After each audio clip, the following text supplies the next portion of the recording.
The words hung in the air like a death sentence, each syllable cutting through the silence of the empty community center. Sarah's voice cracked as she repeated them, her hands trembling as she stared at the stack of overdue bills scattered across the folding table. I can't do this anymore, Marcus. I can't. 16 years. 16 years she had poured her heart into the Riverside Community Kitchen, watching it grow from a dream whispered in her grandmother's kitchen to a lifeline that fed over 300 families every week. Now, as the harsh fluorescent lights flickered overhead, casting shadows across the peeling walls, it felt like watching her life's work crumble into dust.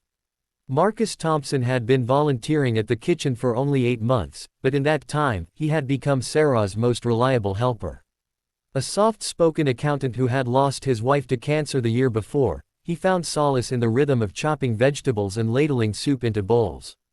While other volunteers came and went, Marcus showed up every Tuesday and Thursday without fail, his sleeves rolled up and his gentle smile ready to greet whoever walked through those doors. The city's pulling our lease, Sarah continued, her voice barely above a whisper.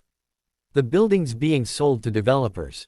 We have 30 days. She picked up a certified letter, the official seal mocking her with its authority.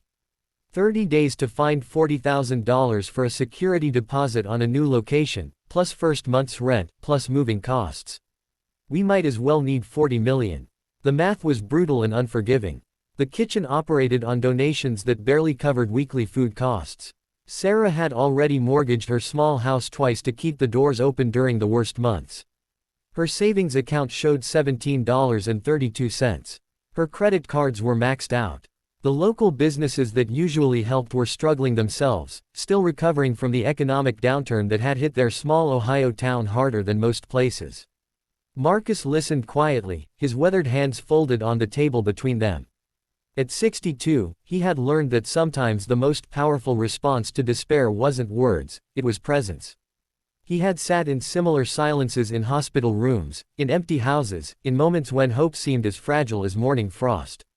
What about a fundraiser? He asked finally. Sarah laughed, but there was no humor in it. Marcus, we've tried everything.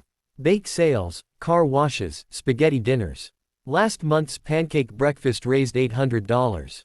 That won't even cover the application fee for most commercial spaces. What if we thought bigger? The question caught Sarah off guard. She looked up at Marcus, really looked at him. Behind his wire-rimmed glasses, his eyes held something she hadn't expected to see, determination. Bigger how? We're not exactly connected to wealthy philanthropists. Sarah gestured around the modest space, with its mismatched tables and industrial kitchen that had seen better decades. Marcus stood up and walked to the window that faced Main Street. Outside, the evening rush hour consisted of maybe 24 cars making their way past the handful of businesses still fighting to stay open. The old movie theater had been boarded up for 3 years. The hardware store had a "going out of business" sign that had become a permanent fixture. Tell me about Mrs. Rodriguez, Marcus said suddenly.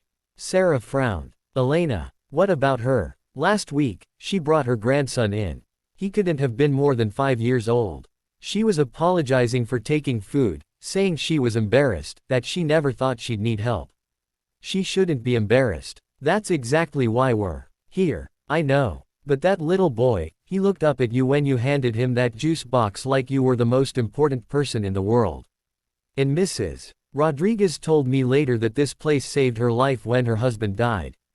That without the meals and the community, she wouldn't have made it through those first months. Sarah's throat tightened. She remembered Alina's husband, Roberto, who had come to the kitchen every Wednesday until the cancer took him.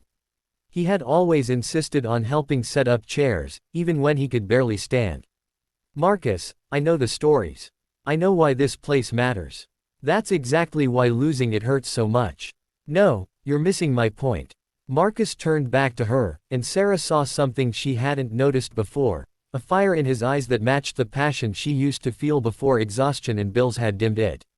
Alina's story, Mrs. Patterson who brings her grandkids every Thursday, Tom who lost his job at the factory and comes here not just for food but because we're the only people who still treat him like he matters. These aren't just stories, Sarah.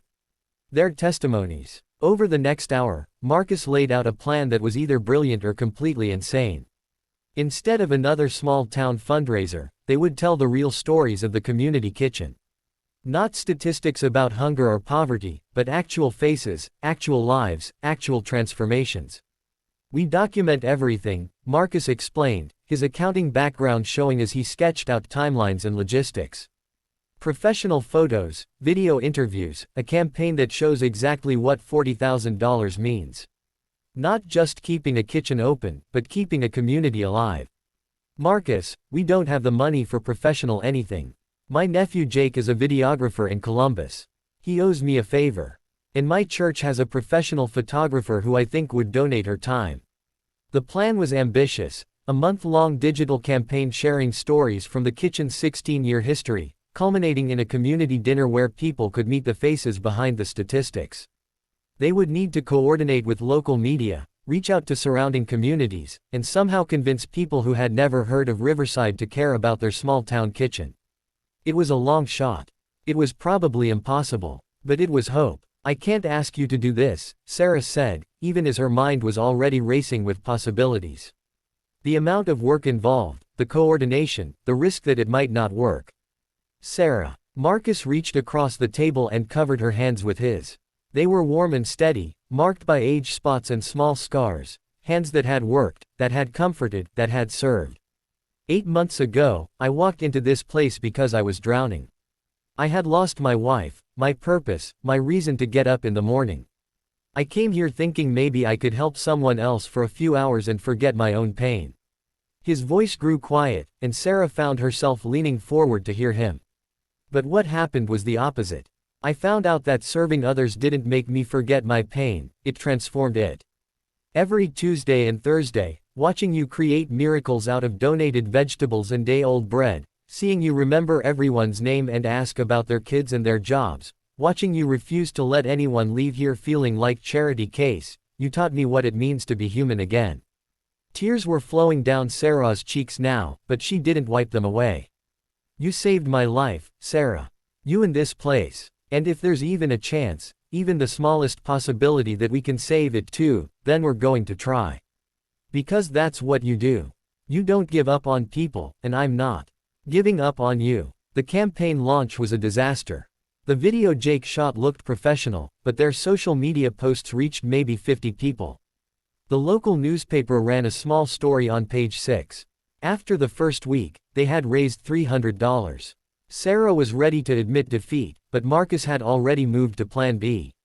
If the internet wouldn't amplify their message, they would take it directly to the people. He organized volunteers to visit every business, every church, every community organization within a 50-mile radius.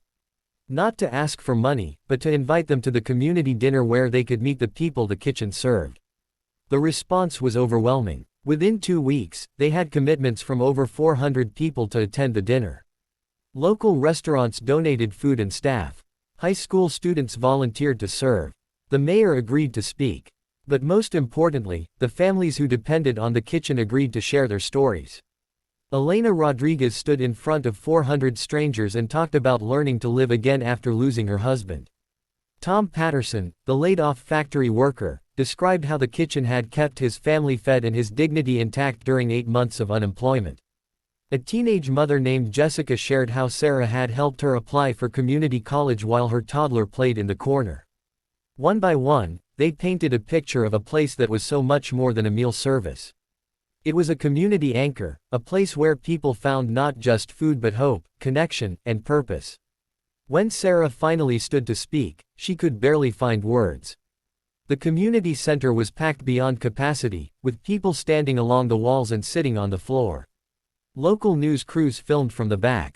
But what struck her most was the faces, not just the familiar ones from the kitchen, but strangers who had driven from 3 counties away because Marcus had somehow convinced them that this little corner of Ohio mattered.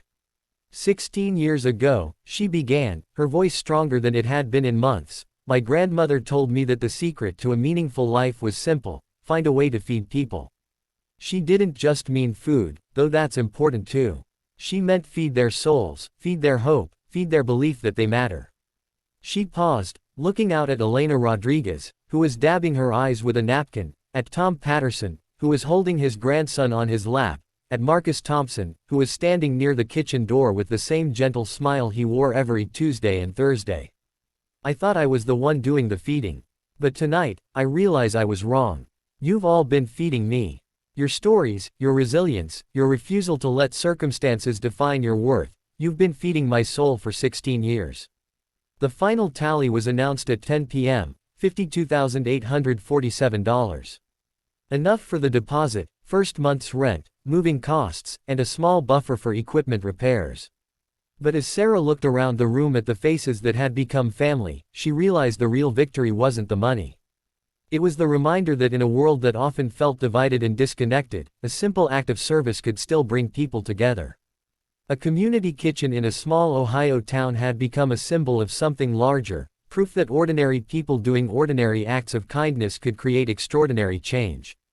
Marcus found Sarah an hour later, after the crowd had dispersed and the cleanup was nearly finished. She was standing in the kitchen, running her hand along the old prep counter that had seen 16 years of chopped vegetables and stirred soup. "Thank you," she said simply. "For what? For not letting me give up. For seeing what I couldn't see. When I was drowning in bills and fear." Marcus smiled, the same gentle expression that had greeted countless visitors to the kitchen. "Sarah, I learned something tonight that I should have figured out months ago. You never give up on people. That's who you are. You just needed someone to remind you not to give up on yourself." As they turned off the lights and locked the door, Sarah felt something she hadn't experienced in months: excitement about tomorrow. In 3 weeks, they would start the process of moving to their new location. The work would be exhausting, the challenges would be real, and there would certainly be moments when the path forward seemed impossible. But tonight had proven something important. When people are willing to show up for each other, when they're willing to see past their own circumstances to the humanity in others, ordinary miracles become possible.